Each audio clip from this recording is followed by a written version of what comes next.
নমস্কার। গল্পে গল্পে একান্তে কিছুক্ষণ চ্যানেলের আমি তৃপ্তি আপনাদের সকলকে স্বাগত জানাই। আপনারা শুনছেন সাহিত্যিক ফাল্গুনী মুখোপাধ্যায়ের লেখা চলে নীল শাড়ি উপন্যাসটি। আজ শুনবেন উপন্যাসটির তৃতীয় পর্ব। তাহলে চলুন শোনা যাক। মা, চিনি কোথাও পাওয়া গেল না। আপনার ছেলে বলেছে ব্ল্যাক মার্কেটে কিনতে পারবে না। চিনি না হলে কি করে চলবে মা? ব্ল্যাক মার্কেট আমিও করতে বলি নে মা, উপায় কি? ব্ল্যাক মার্কেটে কি চিনি পাবে? হ্যাঁ, শুধু চিনি কেন, সবই যা কিছু কন্ট্রোল করা সবই পাওয়া যায়। তবে তার মানে জিনিসের অভাব দেশে নেই? অভাব তার বিলি ব্যবস্থা? হ্যাঁ মা, মণি পেছন থেকে বলল। প্রয়োজনীয় বস্তু না পেলে কি করতে হবে তার কিছু ওরা বলেছেন। হ্যাঁ, নিত্যই বলে কালোবাজারকে প্রশ্রয় দিও না, এমনি অনেক কিছু।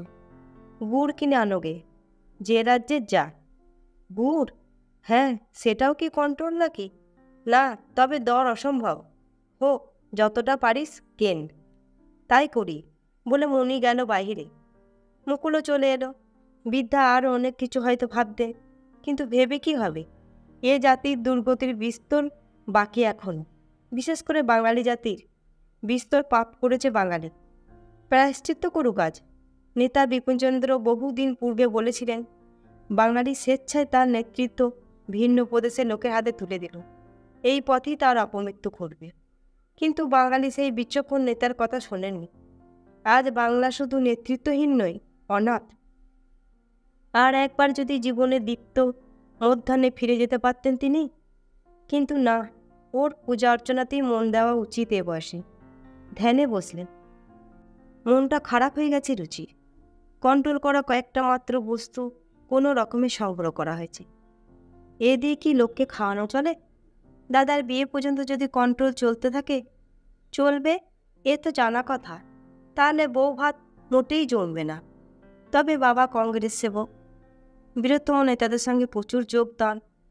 কই, তাদের বাড়িতে চিনির অভাব কখনো তো দেখেনি রুচি। তার বাবা হালে কয়েকটা বাড়ি তুললেন। ইস্পাত, টিন, সিমেন্ট ইত্যাদির অভাব হয়েছে বলে শোনা যায়নি।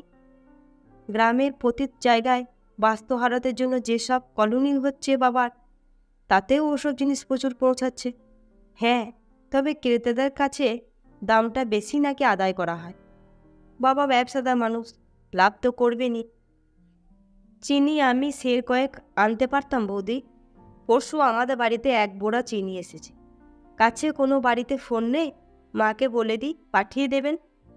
না থাক, ব্ল্যাক মার্কেট করা যখন শাশুড়ির মত নেই, স্বামীরও নেই, তখন আমিই বা কেন করব রুচি? তুমি তো কিনছো না বৌদি? রুচি আস্তে আস্তে বলল। না, কিন্তু ও চিনি তো ব্ল্যাক মার্কেটেরই রুচি, নইলে পাবার তো উপায় নেই। রুচি বুঝতে পারল তাদের বাড়ির চিনিটা সদুপায়ে সাধারণ উপায়ে কেনা নয় বলেই বৌদি নিতে চায় না। মনে আঘাত তার লাগলো, কিন্তু এই রূঢ় সত্যকে সহ্য করা ছাড়া উপায় নাই। চুপ করে রইল অনেকক্ষণ। মণি গুড় নিয়ে ফিরল। অন্নপ্রাশনের অনেক আয়োজন, 7 পুরুষকে পিণ্ড দিতে হয় নাকি। পুরোহিত ঠাকুর হাঁক ডাক লাগিয়েছেন। মণি তাড়াতাড়ি স্নান করে বসে গেল মন্ত্রপাঠ করতে। কলকাতায় সাধারণত রাতে নিমন্ত্রিতদের খাওয়ানো হয়, কিন্তু দেশে প্রাচীন প্রথা মতো এবং মার আদেশ মতো মুনির বাড়িতে দিনেই, অর্থাৎ মন্ত্রপাঠ শেষ হওয়ার পরেই নিমন্ত্রিতদের খাওয়ানো হবে। কারণ এ ভোজনটা যখন শিশুকে প্রথম ভোজ্য দেওয়া উপলক্ষে, তখন নিমন্ত্রিতদের আগে ভোজন করিয়ে তাদের আশীর্বাদ নিয়ে সেটা করানো উচিত। মার এই মত। ছেলে কোলে নিয়ে বসতে হলো মুকুলকে মণির পাশে। হরিদ্রাদি দিয়ে তার ললাটে অভিষেক করা হলো, বসুধারা দেয়া হলো। তারপর মণি ছেলেকে কোলে নিয়ে সূর্যদেবকে দর্শন করল। দেবতাদেরও মঙ্গলকারী এই সূর্যদেবকে তুমি শতবর্ষ দর্শন করো। আশীর্বাণীটা বাংলাতেই বলল মণি। বৈদিক পদ্ধতির বিচিত্র অনুষ্ঠান শেষই আর হয় না। তার সঙ্গে বাংলার দেশাচার, স্ত্রী আচার ইত্যাদির মিলনে এই অনুষ্ঠান হয়ে উঠেছে অনবদ্য সুন্দর। রুচি এর আগে আর কারও অন্নপ্রাশন দেখেনি। বড় ভালো লাগছিল তা। শর্মিষ্ঠা যদি থাকতো, সে এইসব বড়ই ভালোবাসে, আর নিজেও জানে নানা রকম কাজ। দাদা ওকে পছন্দ না করলে কি যে আফসোসের ব্যাপার হবে। উঠানের পানে চেয়ে দেখল দাদা তখন আসেনি, হয়তো আসবেই না। সেই কালিন্দী বকুলের চিন্তাতেই ঘুরছে নাকি। বকুল গ্রামের মেয়ে, ভালোই মেয়ে, কিন্তু শর্মির কাছে সে কি আর একটা? কিন্তু পছন্দ তো তার হলে চলবে না। দাদার যখন ওই কালিন্দীকেই পছন্দ। রাগ হচ্ছে রুচি। দেখল মনিদা ছেলেকে দিচ্ছে বৌদির কোলে। মাথায় কয়েক জায়গায় চুল কামিয়ে চূড়ো বেঁধে দেওয়া হয়েছে, হাতে 2 কাছে সোনার বালা, গলায় সরু হার। সুন্দর মানিয়েছে ছেলেটাকে। লাল পটবস্ত্র পরিয়ে দেওয়া হয়েছে। কোলে নিতে লোভ হলো রুচির। দাদার যদি এমনি একটা ছেলে হয়, কিন্তু ওই কালিন্দী গর্বে কি আর অত সুন্দর ছেলে হবে? শর্মির হলে হতো।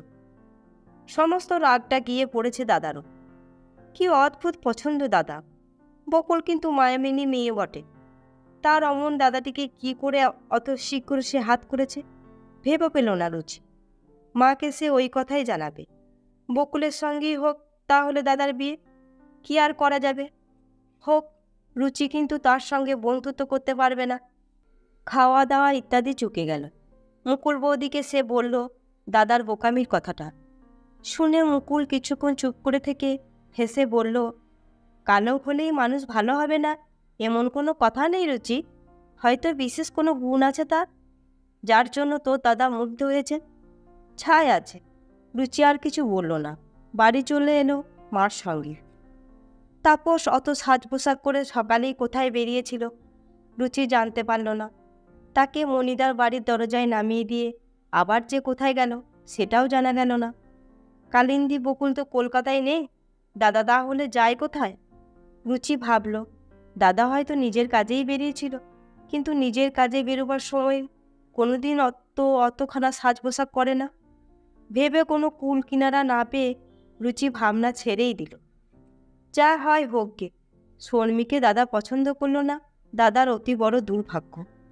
পরদিন স্কুলে গেল রুচি। যেমন যায় তেমনি। ড্রাইভার পৌঁছে দিল।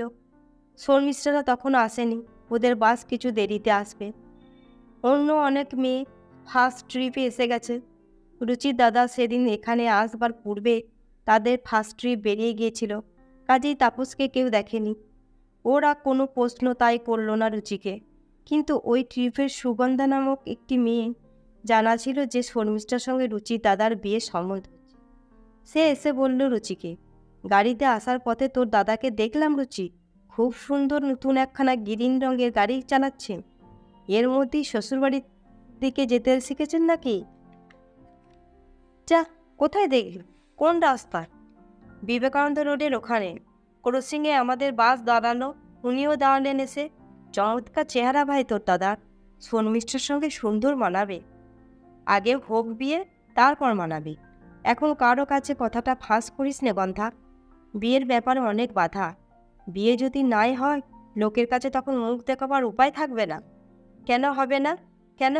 সুগন্ধা আশ্চর্য হয়ে বলল, শর্মিষ্ঠার দূর সম্পর্কে আমার মামাতো বোন হয়। ওর মা সেদিন আমাদের বাড়ি এসেছিল। বললেন যে বিয়ের প্রায় সবই ঠিক হয়ে গেছে, এখন পাকা দেখা আর আশীর্বাদ বাকি। হ্যাঁ, কিন্তু জানিস তো, গায়ে হলুদ অধিবাস হয়েও কত বিয়ে ভেঙে যায়। কথাটা বলেই কিন্তু রুচির মন খারাপ হয়ে গেল। কেন মরতে এমন অলক্ষণে কথা বলল সে? দাদার বিয়ে নিশ্চয়ই হবে, আর হবে ওই শর্মিষ্ঠার সঙ্গেই। মা বাবা কিছুতেই ছাড়বে না অমন মেয়ে। ভেঙে অবশ্য যায় হাজারে এক আধটা, সুগন্ধা বলল, কিন্তু এখানে তার কিছু আশঙ্কা নেই। কন্যাপক্ষ খুব আগ্রহ নিয়েই আছে, আর পাত্রপক্ষ তো তোরা। দাদার পছন্দটা তা ঠিক মতো জানা যায়নি। জানা গেছে ওই পাড়াতেই তো ঘুর করে ঘুরছেন। আর দেখতে হবে না। শর্মির মতন মেয়েকে কে আবার পছন্দ না করে? হ্যাঁ, কিন্তু রুচির মনে কিছু আশার সঞ্চার হলো। আবার তখনই মনে পড়ল, ওই পাড়ায় দাদার বিমা কোম্পানির একটা ব্রাঞ্চ আছে, হালে খুলেছে ওই বিবেকানন্দ রোডের ওপরেই। সেখানেও তো গিয়ে থাকতে পারে। বলল ওখানে দাদার অফিস আছে, হয়তো সেখানে গিয়েছিল। বেলা 10টার আগে অফিসে কী কাজ রে? হাসল সুগন্ধা। আর অফিসে কেউ জরিবার কোচানো ধুতি পরে যায় না। উনি ঠিক পরের মতোই সেজে গিয়েছিলেন। রুচি দেখেনি আজ দাদাকে বেরোবার সময়। পড়ার ঘরে ছিল। তার মনে দারুণ সন্দেহ। দাদা কদাচিৎ ধুতি পাঞ্জাবি পরে, বিশেষ সকালের দিকে। তাহলে সুগন্ধার কথাই ঠিক। কিন্তু দাদা সেদিন যেভাবে গ্রামের কথা বলল, হ্যাঁ বলেই তো ছিল। আর বকুলের কথা, পারিস তো চেষ্টা কর। না, দাদা নিশ্চয়ই অন্য কাজে গিয়েছিল। বিরক্ত হয়ে উঠেছে সে মনের মধ্যে। দূর কর, যার বিয়ে তার মনে নেই পাড়াপড়শি ঘুরনি, বলল গন্ধাকে। কে জানে, হয়তো হবে। যাই হোক, তুই এখন কাউকে বলিস নে কথাটা। শর্মিষ্ঠাদের গাড়ি এলো। স্কুলের ঘন্টা পড়ল। ক্লাসে ঢুকলো রুচি। শর্মিষ্ঠার কাছে বসে সে, কিন্তু আজ তফাতে বসল। শর্মিষ্ঠা যদি জিজ্ঞাসা করে, আমাকে তোর দাদার কীরকম লাগলো, কি উত্তর দেবে রুচি তাকে? না, ও আলোচনা করবে না সে শর্মির সঙ্গে। শর্মিষ্ঠা নিজের জায়গাতেই বসলো সে। রুচির পানে তাকালো না পর্যন্ত। রাগ করেছে নাকি? রুচি ভাবতে লাগলো, কিন্তু তখন আর উঠে যাবার সময় নয়। ক্লাস আরম্ভ হয়ে গেছে। মনের উৎকণ্ঠা দমন করে রুচি টিফিন পর্যন্ত কাটালো। তারপরই শর্মির হাত ধরে টেনে আনলো বাইরের এক কোণায়। বলল, দাদাকে দেখলি তো তুই? না, আমাকে ওভাবে তো দাদার চোখের শিকার না করলেই হতো রুচি। শনিবারের বারবেলাতে শুভ দৃষ্টি, ছি! শর্মিষ্ঠা যেন ধমক দিল রুচিকে। এসব মানিস নাকি তুই? হ্যাঁ, মানব না। আমরা হিন্দু ঘরের মেয়ে, মুসলিম তো নই, খাঁটি হিন্দু। রুচির মন আরও খারাপ হয়ে গেল। অনুনয় করে বলল, মাফ কর ভাই শর্মি, আমার অত সব জানা ছিল না। তবে ও সময়টাকে তো গোধূলি বলে। তোর মাথা, বেলা 4টার সময় গোধূলি হয় না। শর্মি আবার ধমকালো। তুই দাদাকে দেখিসনি? সত্যি? না, বিয়ে যখন হবে তার সঙ্গে, তখন দেখব। অমন অকালে বিকালে শুভদৃষ্টি কেন করব? কি করে অ্যাভয়েড করলি? স্রেফ চেয়ে রইলাম আকাশের দিকে। ভালোই করেছিস। রুচি আশ্বস্ত হলো। তুই তোর চোখ দেখাসনি, তাহলেই হলো। তাছাড়া বিয়ে যে হবেই এটা তুই ধরে নিয়েছিস শর্মি। না ধরে উপায় কি? পরশু তো আশীর্বাদ করতে আসবেন তোর বাবা। তোর অমত আছে বিয়েতে? কিছু না, তোর দাদার অমত না থাকলেই হলো। বিয়ে আমার দেবেনি বাবা মা। দেবেনি যখন, ওটা হয়েই যাক। কিন্তু আমার দাদার মতটা এখনো জানতে পারিনি। অমত হতে পারে নাকি? না জেনে বলা ঠিক হবে না শর্মি। না, জেনেই বলিস। অমত হলে এখনও সময় আছে। আমি হিন্দুর মেয়ে। বর্তমান দেশাচার অনুসারে বাবা মা যার হাতে তুলে দেবেন বিয়ের রাতে, কায় মনোবাক্যে তাকেই আত্মসমর্পণ করুন। তার আগে কিছু করছি না। আমাকে পছন্দ অপছন্দের কথা তার তরফেই থাকতে পারে, আমার তরফে নেই। ওমা, সে কি রে? হ্যাঁ, তার কারণ পছন্দ করে পতি নির্বাচনের কোনো সুযোগ নেই আমাদের। চোখে একবার দেখলে বা কানে একটু কথা শুনলেই মানুষকে চেনা যায় না। ওরকম নির্বাচন না করাই ভালো। তবে পুরুষেরা রূপ চায়, তাই তারা দেখে। কিন্তু আমরা মেয়েরা রূপের আগে দেখি পৌরুষ, চরিত্র, মনুষ্যত্ব, হৃদয় মহিমা। ঘন্টা পড়ে গেল। ওরা ক্লাসে আসছে।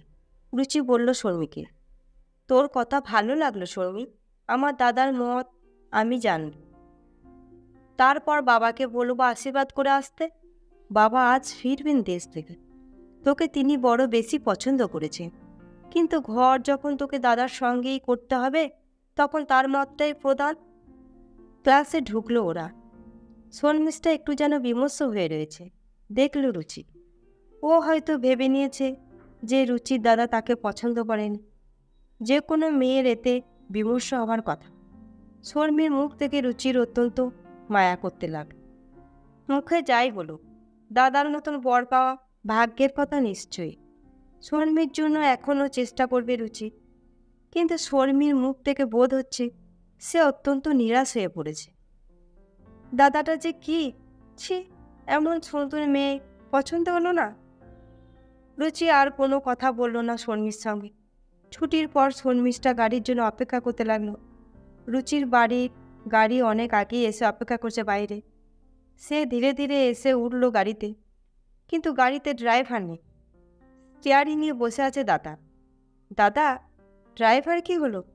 গাড়িটা নতুন কিনলাম, তাই ভাবলাম তোকে একটু বেরিয়ে আনি। অনেক ধন্যবাদ দাদামণি আমার। রুচি হেসে বসলো এসে দাদার পাশে। দাদার পরনে অবশ্য ধুতি নেই এবেলা, কোট প্যান্টই রয়েছে। বলল, ও বেলা তুমি এ পাড়ায় এসেছিলে নাকি দাদা? হ্যাঁ রে, ওই যে ইন্স্যুরেন্স অফিস খুলেছি এখানে, এবেলাও ওখানেই এসেছিলাম। কেন? না, আমার এক বন্ধু বলছিল যে তোর দাদাকে দেখলাম। আমাকে গাড়ি চালাতে কখনো শিখিয়ে দেবে দাদা? যখন তুই ম্যাট্রিক পাস করে আইএসসি পড়বি। আমি আয়ে পড়ব, সাহিত্য আমার ভালো লাগে, কিন্তু বিজ্ঞানটাই এ যুগের বিশেষ পাঠ্যবস্তু। হোক কে, বলছি তো শর্মিকে বিয়ে করো, ও বিজ্ঞানের ভক্ত। অবশ্যই সাহিত্যও খুব ভালোবাসে ও। রবীন্দ্রনাথের কবিতা, সত্যেন দত্তের। থান, কবিতা ভালোবাসলেই কবি হয় না, আর বিজ্ঞান পড়ব বললেই বিজ্ঞানী হওয়া যায় না। আসলে তোর ওই বন্ধুটি অতিশয় চতুর।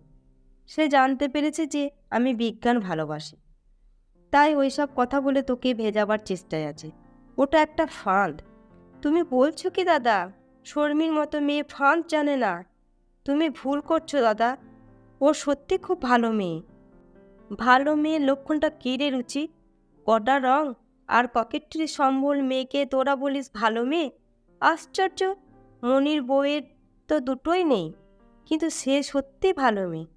পল্লীর শান্ত প্রদীপের সঙ্গেই ওর তুলনা চলে। প্রদীপের বড্ড ঝামেলা দাদা, সুইচ টিপলেই জ্বলে না, তেল ছলতে পাকাতে হয়, কালি পড়ে নোংরা হয়ে যায়, মাঝে মাঝে তার বুক জ্বলেও ওঠে। আর শহরের বিজলিবাতির শখ একবার খেলে সারা জীবন মনে থাকে। রুচি চুপ করে রইল এবার। দাদার যুক্তিকে মানতে হলো ওর। খানিকক্ষণ পরে বলল, তুমি বিজ্ঞানের ছাত্র, বিজলিবাতি বিজ্ঞানের দান, তাকেই তোমার তো মেনে নেওয়া উচিত দাদা। তাহলে নেগেটিভ পজিটিভ হয় কই? আমি নিজেই হাই পাওয়ারের বিজলিবাতি, কাজেই তাকে হতে হবে মোমবাতি, না হয় প্রদীপ, বুঝলি? গাড়ি চৌরঙ্গি দিয়ে যাচ্ছে, প্রকাণ্ড চওড়া রাস্তা, চৌমাথায় আলো জেলে যান নিয়ন্ত্রণ করা হচ্ছে। রুচি একটু চুপ করেছিল, এতক্ষণ পরে বলল, শহরে হাজারো বাতির মাঝে প্রদীপ কেমন মানাবে দাদা? দেখেছ তো, দিনেও এখানে আলো জ্বলে, মাঠে ময়দানে রাস্তায় ঘাটে। সেই জন্যই তো প্রদীপ চায়, সে শুধু ঘরেই জ্বলবে, তার আলোর পরিধি আমাকে ছাড়িয়ে যাবে না, অন্য কাউকে দেখাবার লালসায়। তুমি পল্লী মেয়ে সম্বন্ধে এত বেশি কাব্যিক দাদা?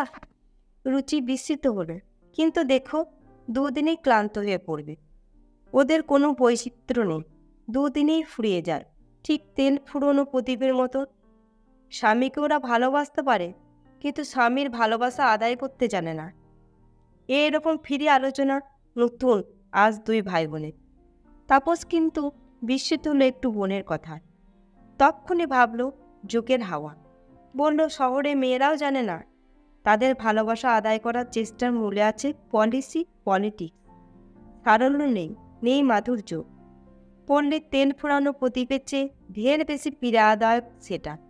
ঠিক বিজলিবাতির রঙিন শেড একটু নড়ে চড়ে গেলেই প্রখর আলোর ঝাঁকে বেরিয়ে পড়ে, চোখ পুষতে হয়। পল্লী প্রদীপ ওসব কিছু করে না, বড় জোর নিভে যায়। থাক দাদা, তুমি পল্লীবধূ আনো তাহলে। বাবাকে আমি বলবো যেন এ সম্বন্ধ ভেঙে দেন। তাহলে সেই বকুলকেই দেখতে বলি। বকুল? কে বকুল? ও হ্যাঁ, তা মন্দ হয় না। তাপস হাসলো। তোর বুঝি ওকে পছন্দ নয়? আমার পছন্দ যাকে, তাকে তো নিলে না। আর আমি কাউকে পছন্দ করছি না, আমার অত দায় নেই। বকুলের চেহারাটা ঠিক মনে পড়ছে না রে, একখানা ফটো পাঠাতে লিখতো। তুমি লেখো পছন্দ করে, এখন আবার ফটো। রুচি নেমে শটান বাড়ি ঢুকল।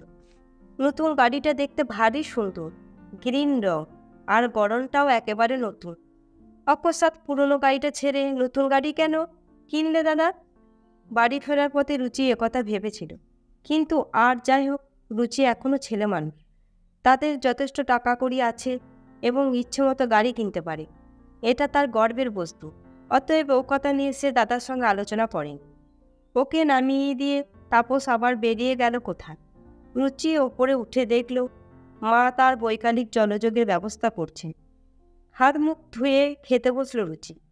মুখখানা অত্যন্ত অপ্রসন্ন। মা জিজ্ঞাসা করলেন, মাস্টারের বকুনি খেয়েছিস নাকি? অমন পেঁচার মতো মুখ করে আছিস? পেঁচার মতো হতে হয়।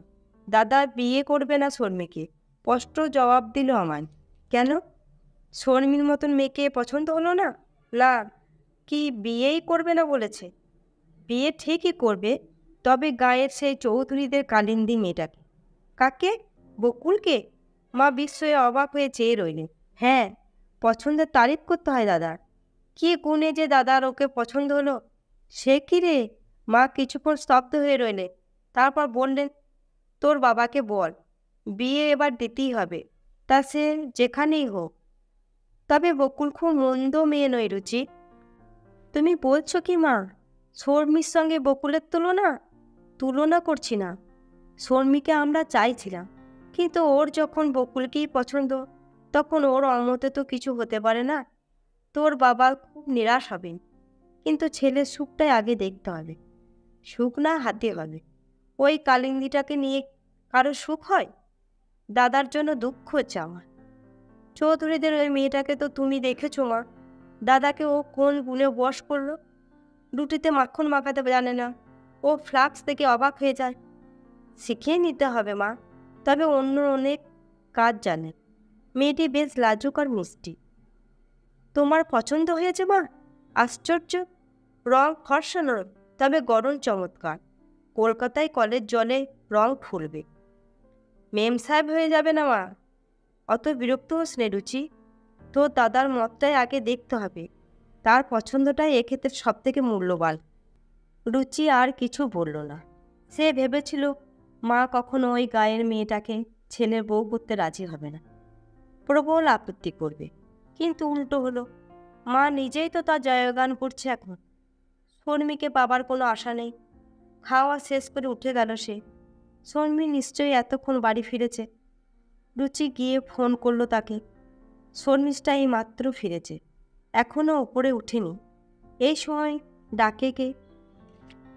ফোন ধরে জানালো রুচি। বলল, কি রে, কি ব্যাপার? ব্যাপার অন্য কিছু নয় শর্মি, দাদার সঙ্গে আমার কথা হলো আজ। তোকে বৌদি রূপে আনা আমাদের বরাতে নেই। দাদা কোন এক রূপসীকে ভালোবাসে। বেশ তো, তিনি তাকেই লাভ করুন। শর্মি ধীরে বলল, তোকে আমি যথাসময়ে জানিয়ে দিলাম। শর্মি, সব বুঝে আমাকে ক্ষমা করিস। আচ্ছা, করলাম। এই মাত্র গাড়ি থেকে নামলাম রুচি, বড্ড ক্লান্ত। যাই এখন, কেমন? আচ্ছা। আমারই বরাত শর্মি, তোর বরাতে আরও ভালো বৌদি জুটবে। আসি। শর্মি ফোন ছেড়ে দিল। ঘরে কেউ থাকলে দেখতে পেত তার কাঁচা সোনার মতো রং নীল হয়ে উঠেছে। কিন্তু শর্মি অত্যন্ত শান্ত মেয়ে। ঠোঁটে ঠোঁট কামড়ে সামনে নিল নিজেকে, তারপর ধীরে ধীরে উঠে গেল উপরে। তাপসকে সে দেখেনি কোনোদিন। দেখার সুযোগ অকস্মাৎ করে দিয়েছিল রুচি, কিন্তু অদিনে অক্ষণে ভাবি স্বামীর সঙ্গে দৃষ্টি বিনিময় করবে না, এই রকম অন্ধবিশ্বাস থাকার দরুন সে নিজে একবারও তাকায়নি তাপসের পানে। দূর দিক চক্রবালের দিকে চেয়েছিল। দেখেছিল দুটি পাখি অনন্ত মহাশূন্যে উড়ে যাচ্ছে। ভেবেছিল ওই লোকটির সঙ্গে অন্তত সংসার সমুদ্র পাড়ি দিতে হবে ওই পাখি দুটোর মতোই। সহস্র বাধাবিঘ্নকে অতিক্রম করে রচনা করতে হবে নীর। সেই নীরকে সুখনীর করে গড়ে তোলবার জন্যই প্রার্থনা করছিল সেই ঈশ্বরের কাছে। কিন্তু নীর তাকে বাঁধতেই হবে, হোক সে তাপস, হোক সে আর কেউ। কিছুই তার আসে যায় না। তাপসের উপর এমন কোনো আকর্ষণ নেই তার। তবে চেনাশোনা ঘর বর, তাছাড়া রুচি তার বন্ধু। সেই উদ্যোগী হয়ে তার বাবাকে এনে শর্মিকে দেখিয়েছে। কথাবার্তা চালাবার ব্যবস্থা করেছে শর্মির বাবার সঙ্গে, এবং ব্যাপারটা এতদূর গড়িয়েছে। চেনাশোনা বহু লোকই জেনেছে তাপসের সঙ্গে তার বিয়ে হবে।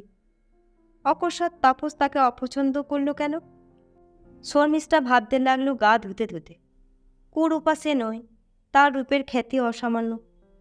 লেখাপড়া সে যত কমই জানো, কোনো পল্লীর মেয়ে তার থেকে বেশি জানবে এমন হতে পারে না। হয়তো অতুলনীয় রূপে সেই পল্লীবালা, কিংবা অপরূপা গুণবতী, অথবা কে জানে কার কোথায় মন বাঁধা পড়ে। কিন্তু নারী চিত্তে এই পরাজয়ের গ্লানি অসহ্য। শর্মিষ্ঠা যতই শান্ত মেয়ে হোক, তার অন্তরের অন্তঃস্থলে যেন আগুন জ্বলে উঠেছে। কিন্তু কিছুই সে করতে পারে না, কোনো প্রতিকারই করা সম্ভব নয়। তাপসের সঙ্গে বিয়ের ব্যাপারে সে কোনোদিনই বাড়ির কোনো কথা কাউকে বলেনি, আজও বলল না। মা বাবা দাদারা ওসব ঠিক করবে। কিন্তু কেমন সেই মেয়ে তাপস যাকে বিয়ে করে আনবে, তাকে দেখবার জন্য শর্মিষ্ঠা সারা মনটা ব্যাকুল হয়ে উঠেছে। কিন্তু কি তার প্রয়োজন?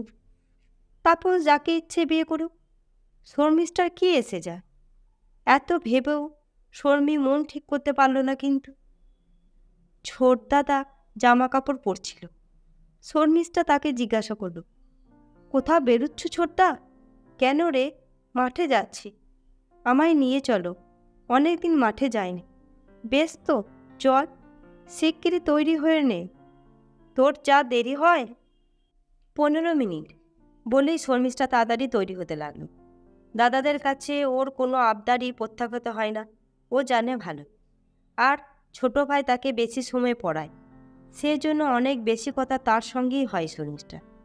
তার ইচ্ছে বেড়াতে গিয়ে ছোটদাকে বলবে যে রুচিদের ওখানে আর তার বিয়ের ব্যাপারটা আর এগোবে না। রুচির দাদা তাকে পছন্দ করেনি, ছোটদাও চায় না এখন শর্মির বিয়ে দিতে। দাদারা কেউই চায় না।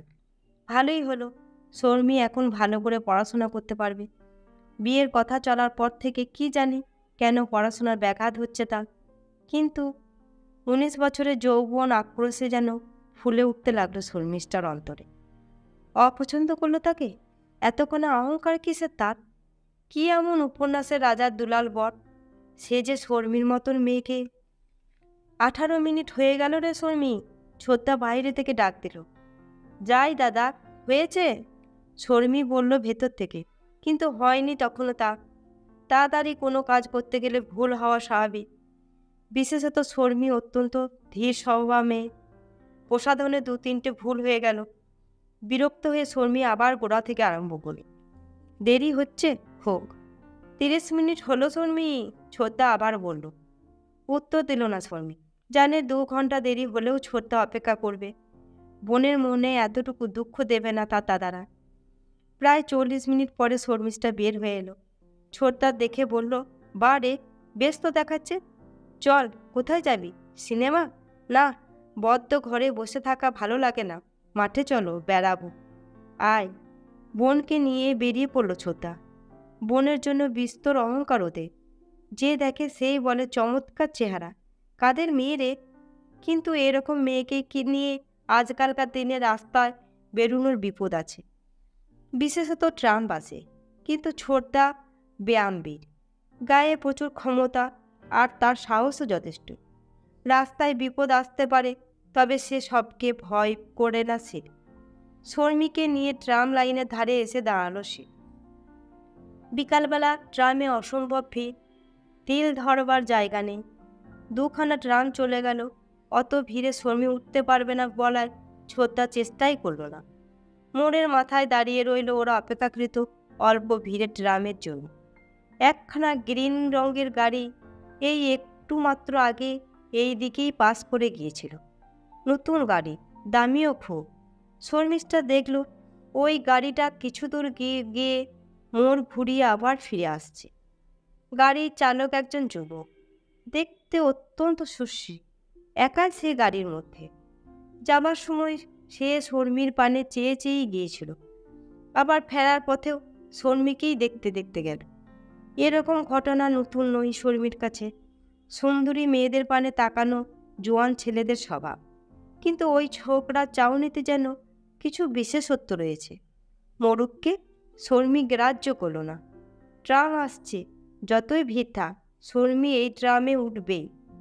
লাইনের দিকে এগিয়ে এলো। ট্রাম এসে দাঁড়াতেই শর্মি লেডিস সিটে বসে পড়ল। স্থানাভাবে ছোটদাকে থাকতে হলো দাঁড়িয়ে। ট্রাম চলছে, শর্মি অবাক হয়ে দেখল সেই গ্রিন রঙের গাড়িটাও চলছে পাশে পাশে। একবার এগুচ্ছে, আবার পিছিয়ে পড়ছে। আর গাড়ির চালক গাড়োয়ান বললেই ভালো হয়, অভদ্র কোথাকার। শর্মি নিজের মনেই গাল দিল। তাকাচ্ছে দেখো শর্মির পানে, ওর কোথাও কোনো কাজ নেই। শর্মিকে দেখবার জন্যই পিছু নিয়েছে, বেশ বুঝতে পারল শর্মি। কিন্তু কি করা যেতে পারে? শর্মী মুখ ফিরিয়ে বসল। ওর গাড়িটার রং গ্রিন, আবার শর্মীর শাড়ির রঙও গ্রিন। বিধাতার বিদ্রুপ আর কি! এরকম সামঞ্জস্য হয় কেন? শর্মী কেন যে আজ এই শাড়িটা পরলো? না, বড্ড অস্বস্তি বোধ হচ্ছে ওর। ওই লোকটা কিছুতেই সঙ্গ ছাড়ছে না। নেমে যাবে নাকি শর্মী? বেচারা ছোটদা সিট না পেয়ে চুপটি করে দাঁড়িয়ে রয়েছে। শর্মী ডেকে পড়ল তাকে, চলো নেমে যায় ছোটদা, এই তো এসপ্ল্যানেড এসে গেল, ওখানেই নামবো। অর্ধেক রাস্তার বেশি চলে এসেছি, এখন আর নামা ঠিক হবে না। শর্মী চুপ করে রইল। কে ওই লোকটা? লজ্জা করে না? ওর কি মা বোন নেই নাকি? ভীষণ রাগ হচ্ছে শর্মিষ্ঠার। ট্রাম চলতে চলতে ধর্মতলার মোড়ে এসে দাঁড়ালো। সেই গ্রিন গাড়িটা তার একটু আগেই এসে দাঁড়িয়েছে। পুলিশে পথ না ছাড়া পর্যন্ত শর্মীকেও দেখতে থাকবে। অত্যন্ত কাছেই থামিয়েছে সে তার গাড়ি। শর্মীর থেকে হাত দুই মাত্র ব্যবধান। মুখ ফুরিয়ে বসে রইল শর্মী। কিন্তু ও অস্বস্তি অনুভব করছে যেন, শিরার মধ্যে সূচের মতো। পুলিশ রাস্তা ছাড়ল, ট্রাম বাড়ি চলে এলো এসপ্ল্যানেডে। ওই গ্রিন গাড়িওয়ালা এখানে আসতে পারবে না, ও গাড়ির পথ নেই এখানে। স্বস্তির শ্বাস ছাড়ল শর্মী। দেখতে পেল সেই গাড়িটা সোজা চৌরঙ্গিতেই চলে গেল বহুদূর। গাড়ি থেকে নেমে শর্মী দাদাকে বলল, গঙ্গার কিনারা অবধি যাব দাদা, চল। অনেকটা, কিন্তু হাঁটতে পারবি তো? হ্যাঁ, খুব। শর্মী দাদার আগে আগে চলতে লাগলো, তার কথা প্রমাণ করবার জন্য। লাটবাড়ির কাছাকাছি আসতেই দেখতে পেল সেই গ্রিন গাড়িখানা। মরণ নেই হতভাগা। রাগে শর্মীর চোখ জ্বালা করছে। লোকটা যে তাদের পিছু নিয়েছে এটা বুঝতে তিলমাত্র দেরি হলো না তার। কিন্তু বেড়াতে যাওয়া তার অভ্যাস দাদাদের সঙ্গে। শর্মী চলে এলো ইডেন গার্ডেনের পাশ দিয়ে গঙ্গার ধারে। ও মা, সেই গ্রিন গাড়িখানা এখানেও? কিন্তু ওর ড্রাইভারটা কোথায়? ওই তো, ওই যে সিগারেট টানছে দাঁড়িয়ে আর তাকাচ্ছে শর্মীর দিকে। দাদার কোল ঘেঁষে শর্মী আউটরাম ঘাটে চলে এলো। কিন্তু ওই লোকটাও এলো সিগারেট খেতে খেতে। কি জ্বালাতন বাবা! ছোটদাকে সে বলবে যে ওই লোকটা তাদের পিছু নিয়েছে, কিন্তু ছোটদা যার আগেই হয়তো খুশি বাগিয়ে যাবে মারামারি করতে ওর সঙ্গে। লোকটাকে এড়াবার জন্য শর্মী বলল, চলো ছোটদা, নৌকা করে একটু বেরিয়ে আসি। চল। ছোটদা তৎক্ষণাৎ নৌকা ডাকল।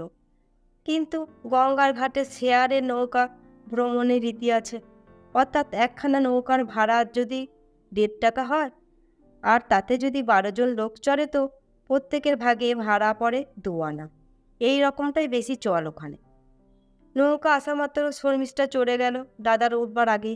কিন্তু সেই লোকটাও আসছে এদিকে। চড়বে নাকি? শর্মিষ্ঠা আশ্চর্য হচ্ছে ওর দুঃসাহসে। শেয়ারে নিচ্ছেন তো? ছোকরা জিজ্ঞাসা করলো শর্মির দাদাকে। না না দাদা, ওকে বলো আমরা শেয়ারে যাব না, একাই ভাড়া করব নৌকা। শর্মিষ্ঠা তারস্বরে উত্তর দিল কথাটা। যুবকটি বিব্রত হয়ে বলল, আচ্ছা থাক, একা একা গেলেও ভাড়া অনেক বেশি পড়ে যায়, তাই বলছিলাম। তা পড়ুক, এসো ছোটদা। শর্মিষ্ঠা দাদাকে ডাকল। ছোটদা ভদ্রভাবে বলল, আমরা একাই ভাড়া করলাম নৌকাটা, শেয়ারে নৌকা অনেক পাবেন আপনি। আজকের মতো এখানেই শেষ হলো ফাল্গুনী মুখোপাধ্যায়ের লেখা চলে নীল শাড়ি উপন্যাসটি। আজ শুনলেন উপন্যাসটির 3য় পর্ব। গল্পটি ভালো লাগলে লাইক, শেয়ার ও কমেন্ট করবেন, আর সাবস্ক্রাইব করে আমার পাশে থাকবেন। আপনাদের সকলকে ধন্যবাদ।